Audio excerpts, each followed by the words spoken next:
Bueno, para definir la glomerulonefritis membranosa, hoy creo que más que nunca hay que volver a decir que es un patrón de lesión histológica, igual que dijimos cuando hablé de la glomerulonefritis membrano proliferativa, o ella de hablar de la membranosa como una enfermedad en sí misma, cuando uno ve en la histología esto, tal vez nos oriente poco sobre la fisiopatogenia y poco sobre la posible evolución que va a tener. O sea, como todos se acuerdan, la glomerulonefritis membranosa se caracteriza por el engrosamiento difuso de la membrana basal glomerular, que se ve muy bien con la técnica de Paz y de hematoxilina y eosina, y los clásicos spike que podemos ver en la coloración de plata.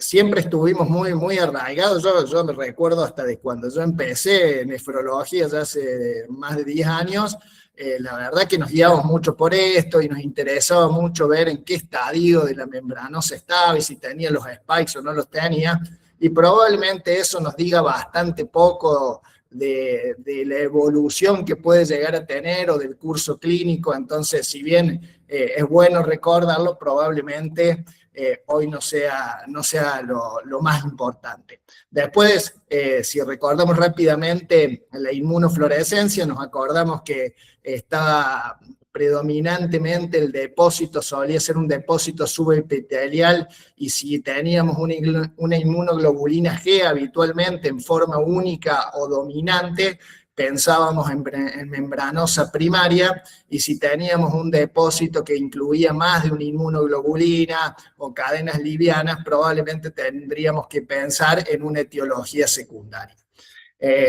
Si en ese momento hubiéramos tenido o tuviéramos la posibilidad en la inmunofluorescencia de además diferenciar el tipo de inmunoglobulina, aún más si el depósito era predominantemente inmunoglobulina 4, nos orientaba más a una causa primaria, y los otros tipos de inmunoglobulina probablemente más a una causa secundaria.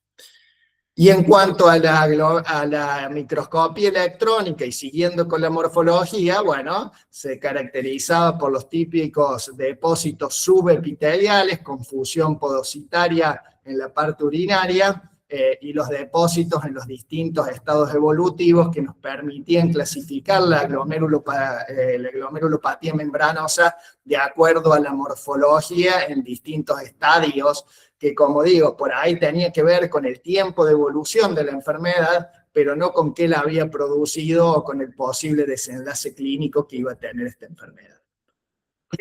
Entonces, esto, sacándolo un poco, esto es del registro brasilero de biopsias, que tienen un buen registro. Nosotros, esta es una charla que tuve hace un año, nosotros no tenemos un registro a lo mejor tan definido, pero que las glomerulopatías o las enfermedades glomerulares siguen siendo la causa principal de biopsia renal. Y cuando definimos esas glomerulopatías, la glomerulonefritis membranosa en la serie de biopsias que tenía en ella, que es una serie bastante grande, ocupaba el cuarto lugar por detrás de la nefritis lúpica, de la IgA y de la focal y segmentaria en todos sus patrones. Bueno, la verdad que en la mini experiencia que pudo reunir uno, la verdad que yo en el último tiempo creo que la glomerulonefritis membranosa después de la lúpica ha sido la que más he biopsiado. ¿Cómo la clasificábamos antiguamente? Bueno, era una enfermedad primaria si no encontrábamos una causa secundaria, es decir, si excluíamos causas autoinmunes, infecciosas, medicamentos, cáncer o alguna otra, la clasificábamos como primaria, y si no, como secundaria, y tratábamos de acuerdo a eso. O sea, o la tratábamos de acuerdo a su enfermedad de base si era secundaria, o la tratábamos con los distintos esquemas que teníamos disponibles si no encontrábamos una causa secundaria de enfermedad. ¿Qué sabemos de la patogénesis de la glomerulonefritis membranosa hoy? Bueno, hoy más que nunca sabemos que es una enfermedad autoinmune, mediada por complejos inmunes que se pueden formar en forma circulante o formados in situ directamente en el lado subepitelial de la membrana basal glomerular. Y que la diana del daño es principalmente el podocito, que la mayoría de los antígenos de la glomerulopatía membranosa se encuentran en estrecha relación con el podocito, y que esos anticuerpos van dirigidos ahí, y al producirle daño al podócito, produce la principal característica de la glomerulonefritis membranosa, que es la pérdida de proteínas o el síndrome nefrótico. Este es un esquema bastante simplificado, donde se ven las distintas causas, que pueden ser con antígenos exógenos o endógenos, que es en los que se ha avanzado mucho actualmente, por ejemplo, con inmunocomplejos preformados, como puede ser una glomerulopatía lúpica, o con inmunocomplejos formados in situ por antígenos endógenos, como puede ser el antiplados R, descubierto ya hace varios años, o los nuevos, como la trombospondina 7, también descubierto hace un par de años. Bueno, creo que fue sin dudas la publicación de la New England del 2009 la que cambió radicalmente la forma de ver y de seguir la glomerulonefritis membranosa, donde en la publicación hecha por Beck descubren este nuevo antígeno, esta nueva proteína que se llama receptor de la fosfolipasa A2, y descubrieron que había una forma de medir a través de ELISA los anticuerpos que se formaban y que era dirigido contra esta proteína que habían descubierto a nivel del podócito, y que la gran mayoría de las glomerulonefritis membranosas primarias tenían estos anticuerpos circulantes dirigidos contra el receptor de fosfolipasa A2. No obstante, aún así, quedaba un porcentaje, incluso en las idiopáticas o primarias, que no estaban representadas por los anticuerpos dirigidas contra estos antígenos. Pero lo más importante de todo era que estos anticuerpos tenían una alta especificidad en el diagnóstico de glomerulonefritis membranosa. ¿Qué quiere decir esto? Ningún control sano tenía estos anticuerpos circulantes, y ninguna otra enfermedad renal, ya sea diabética y una enfermedad por inmunoglobulina A, presentaba estos depósitos circulantes. Así todo, podían existir o coexistir estos anticuerpos con una enfermedad membranosa secundaria. Es decir, era casi 100% específico para membranosa, pero no 100% específico para membranosa primaria, si se entiende. Y la sensibilidad oscilaba en torno a lo que les acabo de decir, del 70-78%, que cubre ese porcentaje que yo les había dicho, y aún así nos dejaba un 30% que no podía ser explicado por una patología secundaria sin explicar por estos anticuerpos. Entonces, bueno, acá lo ven graficado de otra forma, como estos anticuerpos también existían o fueron detectados en algunos pacientes que tenían lupus, en algunos pacientes que tenían cáncer, en algunos pacientes con hepatitis B. Entonces, bueno, ¿cuál es el mensaje creo que queda después de esto? Que aún con anticuerpos antiplados R positivos, probablemente en cierto grupo de pacientes, aún sea importante hacer el screening para enfermedades secundarias y descartarlas. Lo otro que muy importante, que es una publicación también de la American Journal of Nephrology del 2011, es que estos anticuerpos no solo predecían y permitían diagnosticar la enfermedad, sino que su valor predecía la actividad clínica, la actividad inmunológica predecía la actividad clínica de la enfermedad. Es decir, cuando estos anticuerpos estaban elevados, la enfermedad estaba presente. Cuando había caída de estos anticuerpos, había remisión, y la nueva elevación de estos anticuerpos permitía predecir en forma anticipada una recaída. Y como pueden ver en estos gráficos, uno puede ver que la actividad inmunológica de esta enfermedad, de estos anticuerpos, preceden a la aparición de proteinuria. Es decir, primero se elevan los anticuerpos y recién posteriormente, luego de un tiempo, aparece la proteinuria. Y además también preceden en la remisión. Cuando uno hacía un tratamiento o en forma espontánea estos anticuerpos caían, tenían una muy buena predicción de que la proteinuria o la parte clínica también iba a mejorar.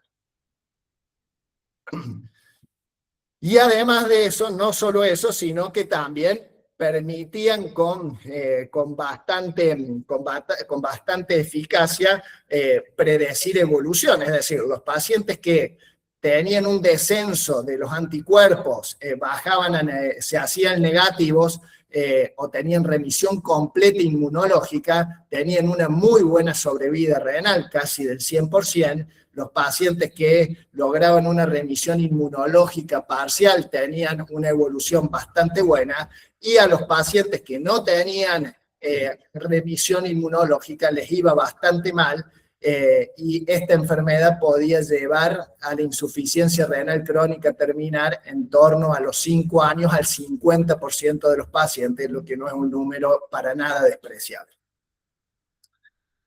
Acá, a forma solo de pantallazo, les muestro todo. Creo que fue una pregunta que hizo el doctor Orias una vez: ¿cuántos antígenos se han descubierto? Creo que ya, este es del 2025, ya debe haber algunos más, pero estos son todos los antígenos que se han descubierto que están relacionados con la glomerulopatía membranosa. Para nombrar los más conocidos, está el PLA2R, el de la trombospondina 7, el NEL1, que fue uno que bastante significativo, que se lo asoció con cáncer y con enfermedades autoinmunes, y hace poco salió una publicación en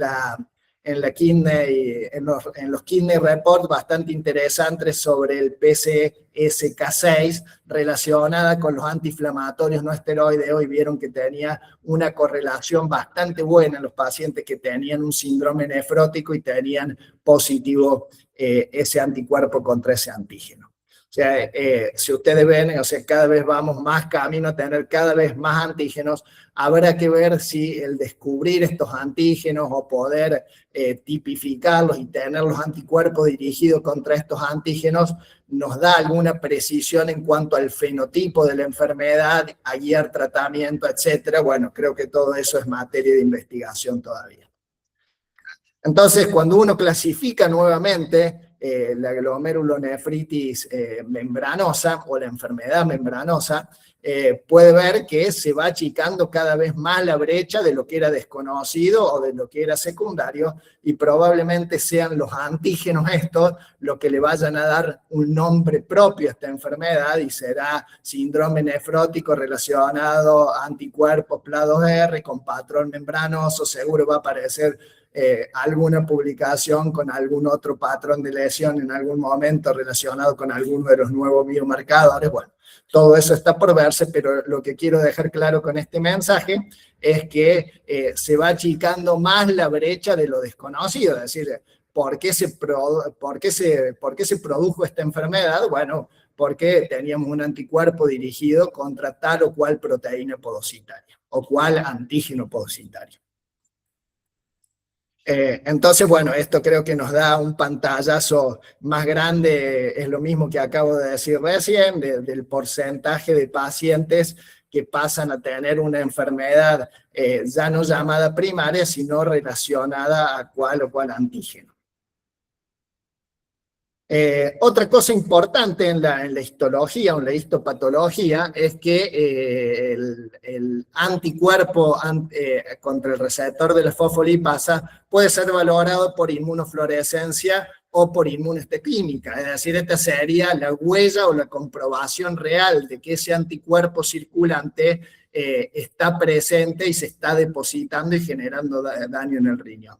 Como un pequeño dato de color, hace 2 meses creo que publicaron un artículo nuevo en la Kidney con un par de pacientes, eran un par de pacientes, 4 pacientes que tenían anticuerpos anti-PLA2R circulantes con inmunohistoquímica e inmunofluorescencia negativa.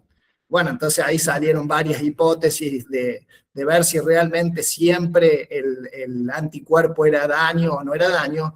Y cuando lo hicieron por espectrometría de masa, que es la forma más fina de poder ver si el anticuerpo está o no está, vieron que realmente en los 4 casos estaba presente.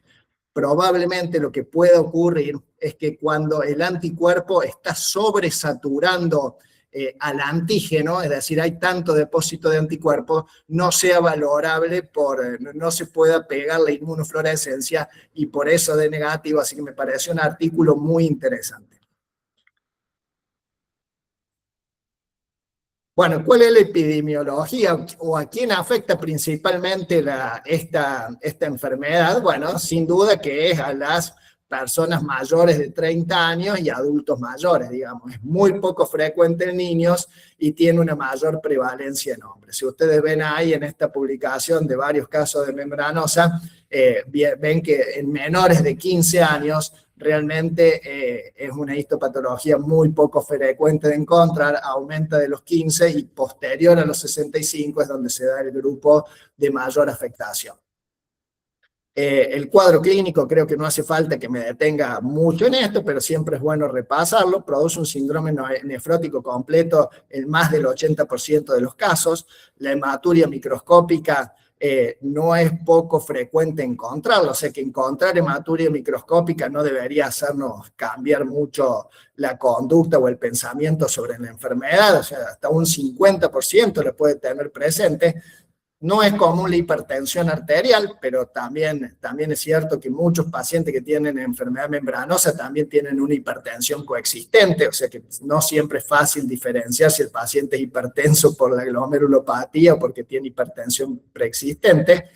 Y sí, la función renal también generalmente está preservada. Cuando no está preservada la función renal, bueno, hay que pensar o en una presentación atípica o en alguna otra enfermedad. Y otra cosa muy destacable es que hay un riesgo importante en los pacientes que tienen un síndrome nefrótico completo con hipoalbuminemia marcada. Hay un grupo importante que tiene riesgo de hacer trombosis venosas, principalmente de la vena renal.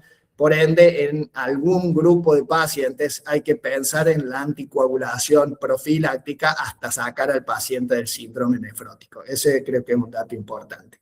Y es una enfermedad que, a pesar, como les dije, de tener una activación importante y un daño importante mediado por el complemento, generalmente no presenta consumo sérico del complemento porque la activación del complemento es a nivel local, a nivel ahí intrapositario, por ende no es frecuente tener consumo ni de C3 ni de C4. ¿Cuál es la evolución natural de la glomerulopatía, de esta glomerulopatía? Bueno, un tercio tiene una remisión completa espontánea, o sea, un grupo importante de pacientes solo con tratamiento de sostén no inmunosupresor puede tener una remisión completa. Otro tercio de los pacientes evoluciona con una proteinuria sostenida, pero subnefrótica, que no tiene un gran riesgo de progresión a la enfermedad renal, y hay otro tercio de pacientes que tienen un síndrome nefrótico sostenido, que son los pacientes a los que realmente a 5 a 10 años, si no logramos revertir ese síndrome nefrótico, probablemente les vaya muy mal y tengan pérdida de la función renal. Entonces, bueno, un poco basado en lo que hablamos anteriormente, aún teniendo el anticuerpo anti-PLA2R positivo, hay que hacer el screening de enfermedad secundaria, por lo menos en forma rutinaria, algún par de análisis básicos en cuanto a interrogar al paciente por el consumo de algunas drogas, investigación de infecciones secundarias, investigación de cáncer en los pacientes de más de 60 años. Esto debemos seguir haciéndolo, ni hablar si logramos hacer los nuevos antígenos, por ejemplo el de la trombopodina 7, que sabemos que tiene una correlación más directa con cáncer. Valdrá aún más la pena hacer el esfuerzo para descartar causas secundarias.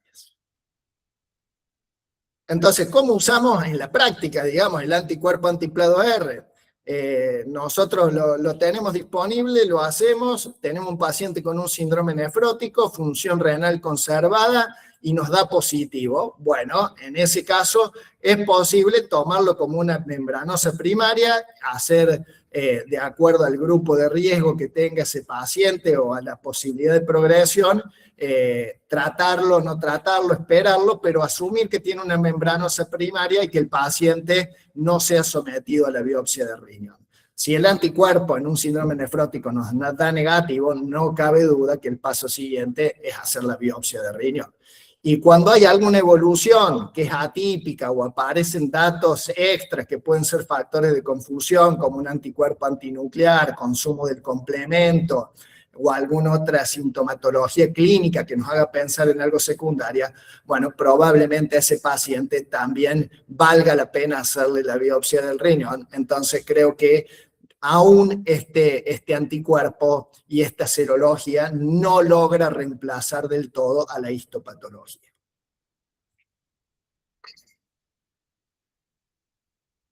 Bueno, esto de acuerdo a los valores, hay puntos de cortes actualmente puestos para los anticuerpos y uno debería, que acá es uno de los problemas a los que por lo menos yo me enfrento a diario, que con suerte se los puedo hacer una vez a los anticuerpos y las guías sugieren cosas que por ahí está fuera de nuestro alcance, ¿no? Que es hacer un seguimiento personalizado con el valor de anticuerpos, es decir, si el paciente viene con anticuerpos muy elevados, lo ideal sería hacérselo por lo menos cada 3 meses, ir viendo la respuesta inmunológica y con eso ir tomando decisiones en cuanto al tratamiento.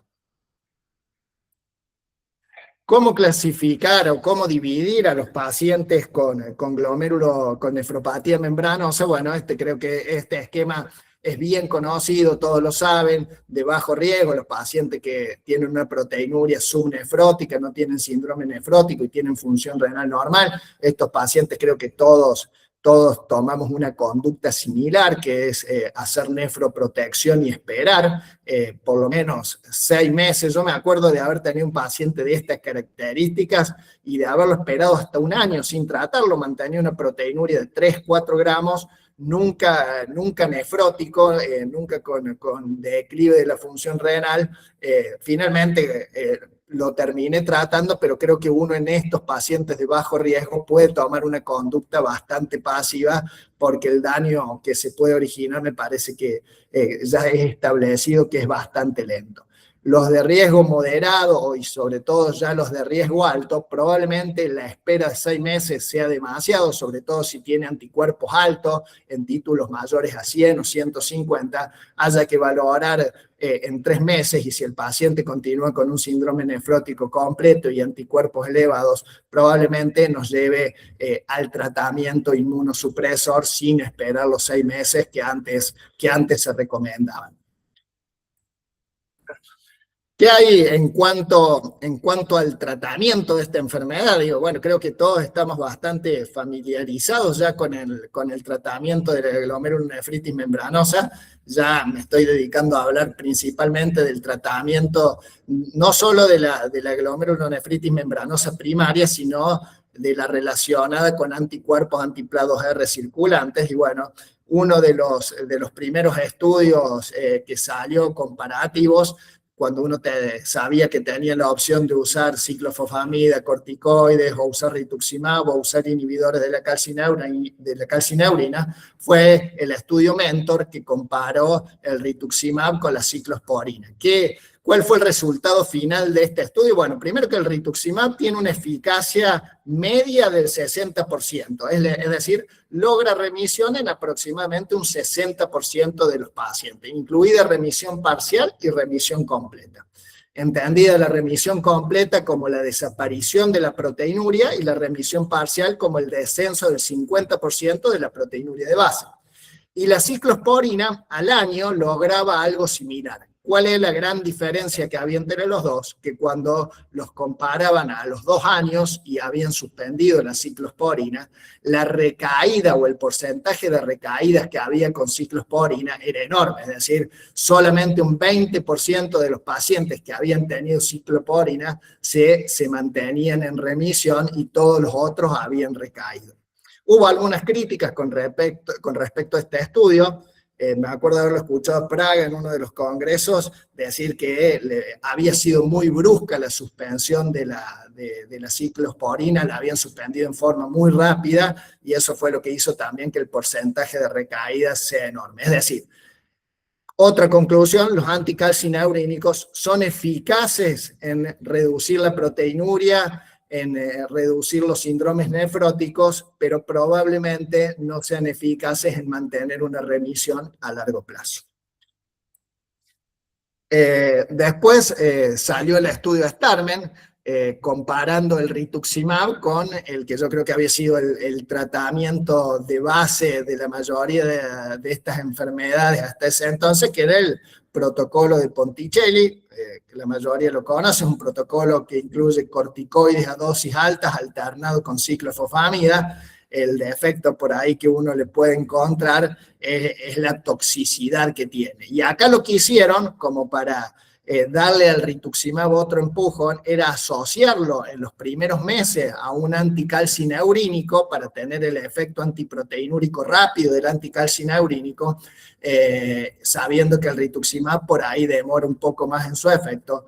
Y así todo, digamos, el porcentaje de remisiones fue superior en el grupo de ciclofosfamidas y corticoides. Los efectos adversos fueron similares, pero tengan en cuenta que la toxicidad por ciclofosfamidas a largo plazo y que el seguimiento de este estudio fue de 2 años. Después, a los 2 años, las remisiones completas no eran tan diferentes, no había una diferencia tan grande, pero lo que sí sacamos de este estudio es que el esquema de Ponticelli o la ciclofosfamida asociada a corticoides sigue siendo un tratamiento sumamente eficiente y tal vez los pacientes con muy alto riesgo de progresión o enfermedad típica todavía sea una alternativa viable al tratamiento. Y este es otro estudio salido que lo publicaron en los Kidney Report hace poco tiempo, 17 pacientes con glomerulonefritis membranosa refractaria a rituximab, fueron inducidos a recibir obituximab y tuvieron realmente una respuesta muy, muy importante, con remisiones completas en 4 de los pacientes y por lo menos remisiones parciales y completas en 16 pacientes. O sea, la gran mayoría de los pacientes respondió bien al obituximab, aún habiendo sido resistentes al rituximab. Es decir, que bueno, esta droga a la que yo nunca me he podido acercar ni un poco, nunca la vi ni desde lejos, parece ser una alternativa por la capacidad de depresión de linfocitos B que tiene, una alternativa ante los pacientes que tienen una glomerulopatía membranosa refractaria. También hay en marcha varios trabajos que todavía no hay publicaciones con daratumumab, felzartamab, es decir, nuevas dianas terapéuticas dirigidas a la célula plasmática, porque la verdad que pensándolo fisiopatológicamente es probable que algunos pacientes que no respondan ni siquiera al obituximab tengan una formación de anticuerpos independiente de la célula B y ya estemos teniendo que atacar a la célula plasmática. Pero bueno, esos son todos estudios en marcha de los que todavía no hay resultados. ¿Qué podemos decir entonces como conclusión? Que la glomerulonefritis membranosa debería ser considerada un patrón de lesión histológica, igual que estamos diciendo hoy con muchas de las enfermedades glomerulares, que el descubrimiento de los nuevos antígenos y anticuerpos ayudan al entendimiento de la fisiopatogenia, que dichos biomarcadores podrían hacer prescindir de la biopsia renal en situaciones específicas y que además pueden ser útiles en el seguimiento y para valorar respuesta al tratamiento e incluso predecir recaídas, que el tratamiento costo-beneficio inmunosupresor de elección por el perfil de seguridad y eficacia hoy podría ser el rituximab ante los casos que van a llevar inmunosupresión y que los nuevos anti-CD20 y otros inmunosupresores se presentan como alternativas ante casos refractarios. Eso sería todo. Muchísimas gracias por el tiempo. Bueno, Mati, qué gusto escuchar tu charla. Vamos a dejar este espacio para comentarios o dudas. Ahí tiene la mano levantada Mary, que está al lado nuestro. Hola, ¿cómo están? Hola, Una consulta. ¿Se puede pedir el antipla solamente en pacientes con hematuria, teniendo en cuenta de que aparece antes que la proteinuria, o sea que se positiviza antes que aparezca la proteinuria? Vos decís, un paciente que lo encontrás con hematuria aislada, pedirle el antipla 2R. Sí.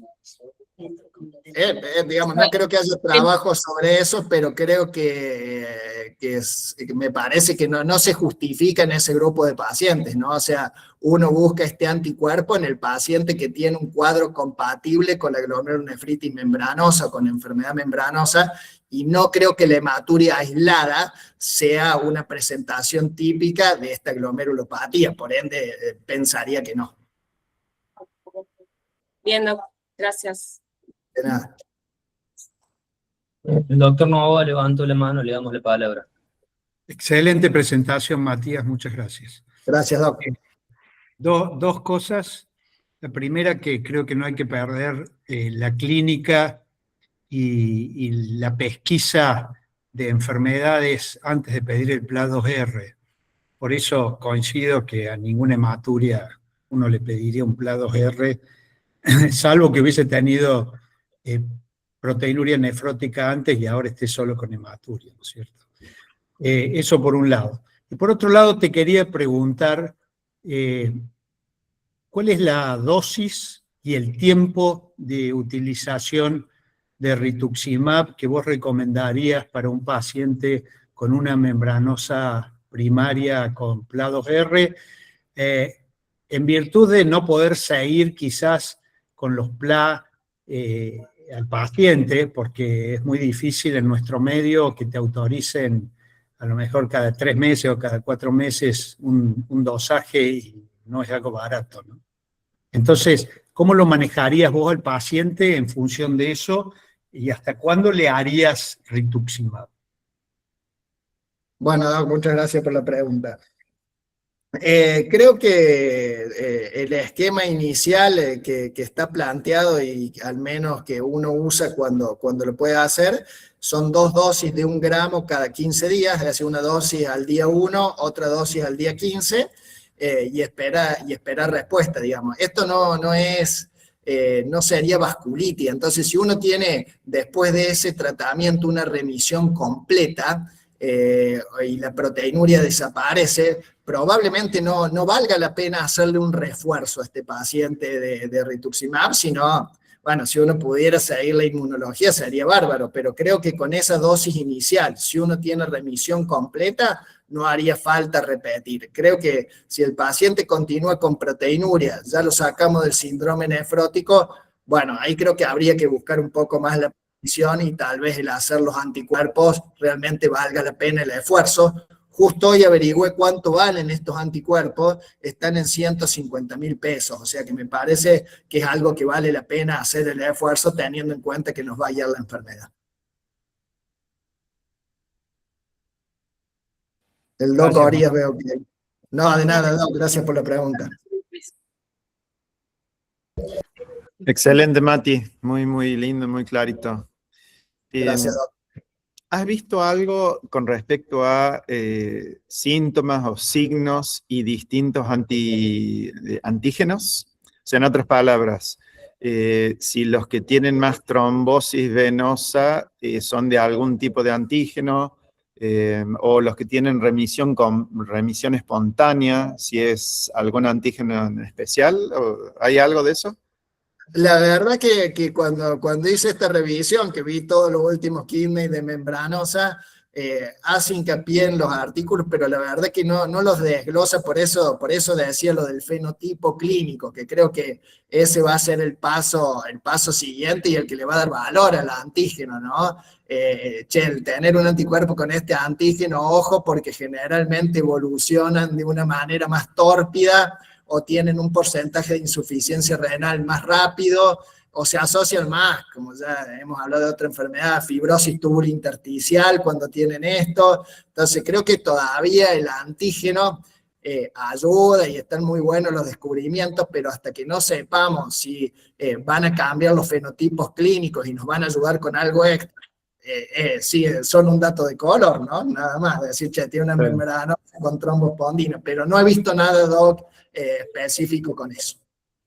Inclusive a veces en la microscopía electrónica, ¿no? Los depósitos se ven más densos, menos densos, o más agrupados, más laxos, ¿no es cierto?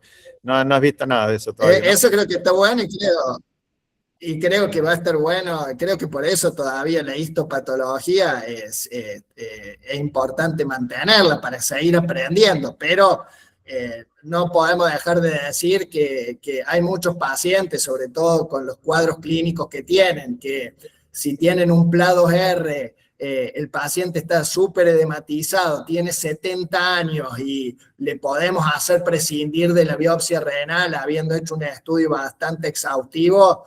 Y yo creo que hoy hay que empezar por ese camino. Yo no sé qué opina el resto, pero yo creo que hoy hay que animarse a no biopsiar ese paciente, ¿no es cierto? Sí, de acuerdo. Gracias. Gracias, Doc.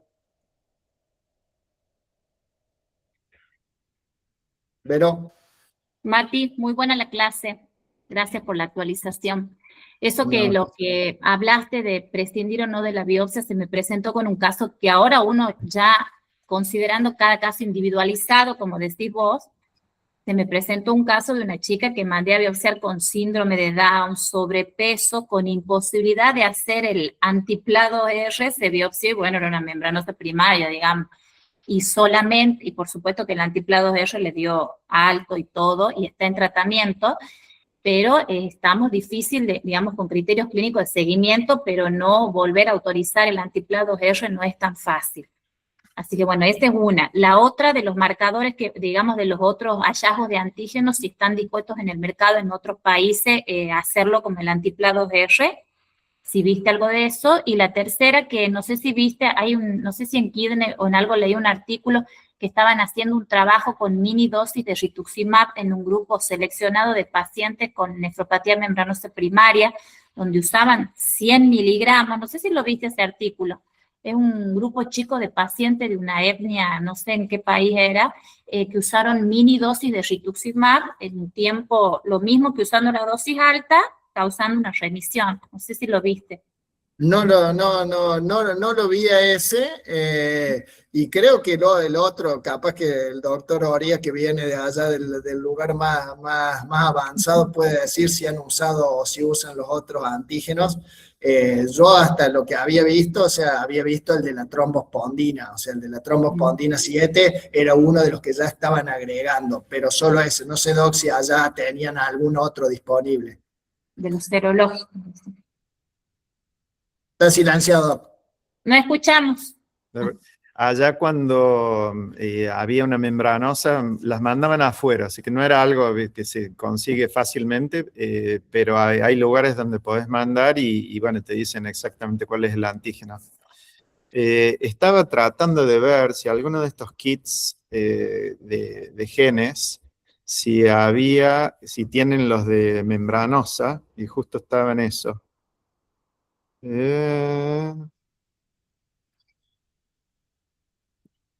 Sí, no lo encuentro rápido, pero en una de esas por ahí, estos kits tienen de muchas de estas nefropatías, en una de esas están ahí y uno puede hacerlo a través de eso, ¿no?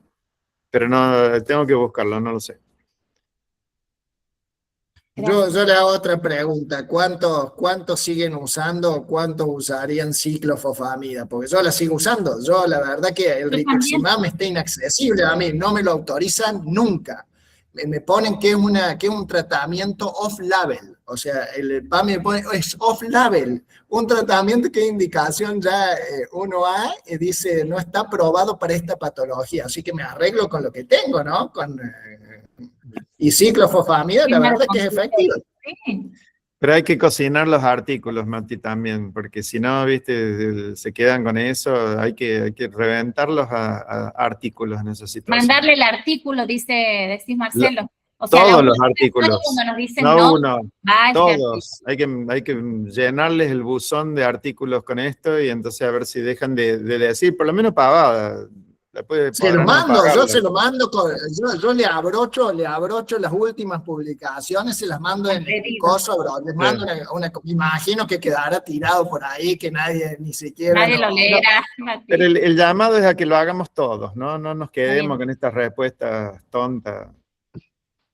Lo que sí, una pregunta que a mí me surge y que es por qué a mí el esquema de Ponticelli clásico, la verdad que con una dosis alta de esteroides nunca me pareció que fisiopatológicamente estuviera bien justificada en esta enfermedad. Nunca entendí una dosis tan alta de esteroides para una enfermedad que tiene poco componente inflamatorio y que se ha visto que no responde al corticoide solo nunca. Entonces, por ahí poner corticoides tan altos y sin que sea un coadyuvante y nada más, me parece que eso sí es una conducta que yo he tomado de usar dosis mucho menores y sigue yendo de la misma manera. Sí, era de otra época eso, Mati, sí.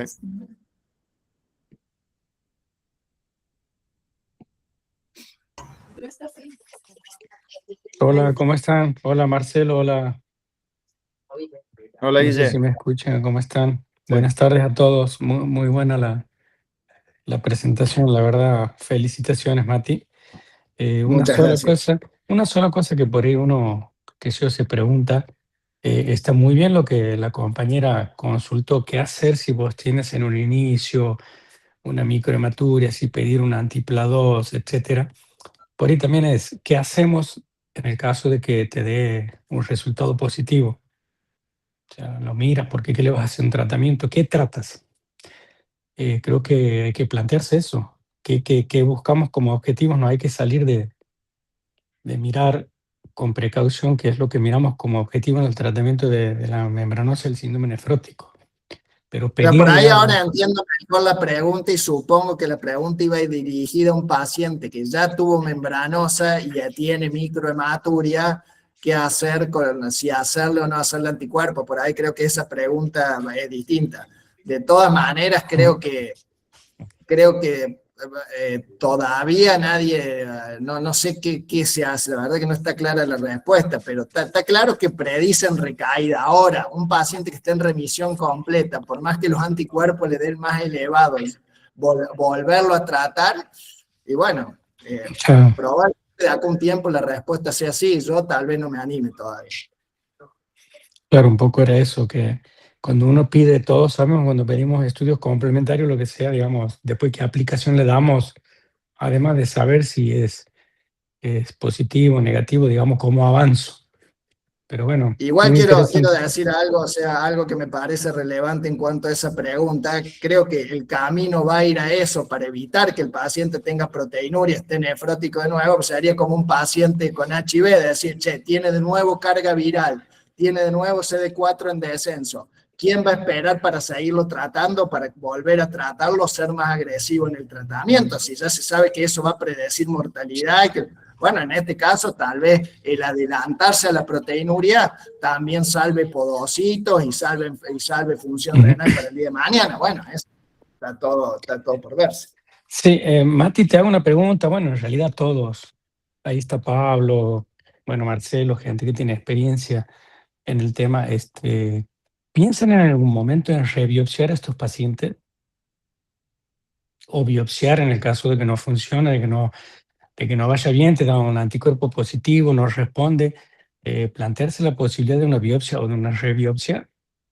Es una indicación de biopsia. El paciente que aún con anticuerpo positivo no va bien con el tratamiento, tiene una evolución atípica, está dentro de la guía como una indicación de biopsia, ¿no? Aunque tenga anticuerpos, Perfecto. síndrome nefrótico, si la evolución no va bien con tratamiento, es una indicación. Ahora, rebiopsia, la verdad que me parece que esta patología es de las que si es con PLA2R positivo y ya tiene una biopsia, pienso yo que rebiopsiar tal vez, no sé si, escucho otras opiniones, pero Correcto. no leí nada al respecto.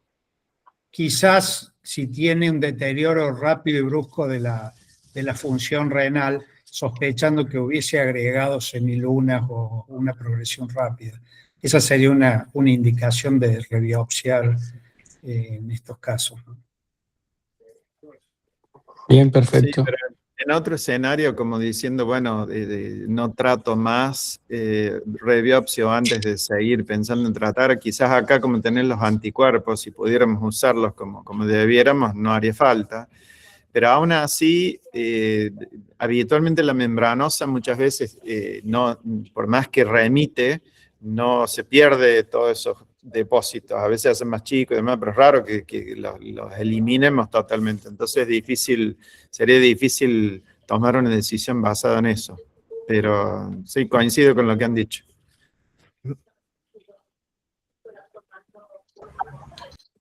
Le damos la palabra, ya estamos en hora, le damos la palabra a la doctora Bocio que levantó la mano. Hola, ¿cómo están? Buenas tardes. Cortita la pregunta, Mati. Una de las complicaciones más temidas o asociadas a este síndrome es la hipoalbuminemia severa cuando está inferior a 2.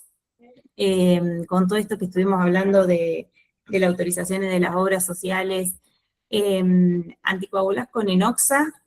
Y si has tenido experiencia con los nuevos anticoagulantes.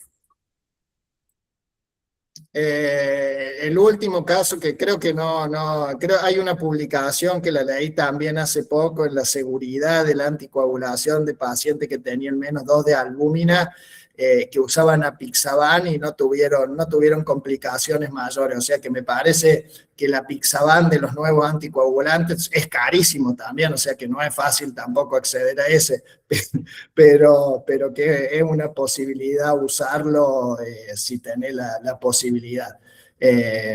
No he anticoagulado a muchos pacientes, creo que a 2 que tenían casi un síndrome nefrótico invalidante y durante 2 o 3 meses hasta que el paciente mejoró un poco clínicamente y le subió un poco la albúmina. Pero no tengo experiencia.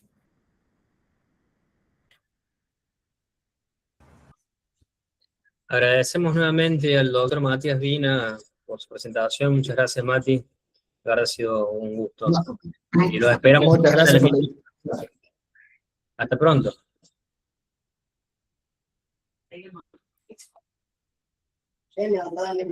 No.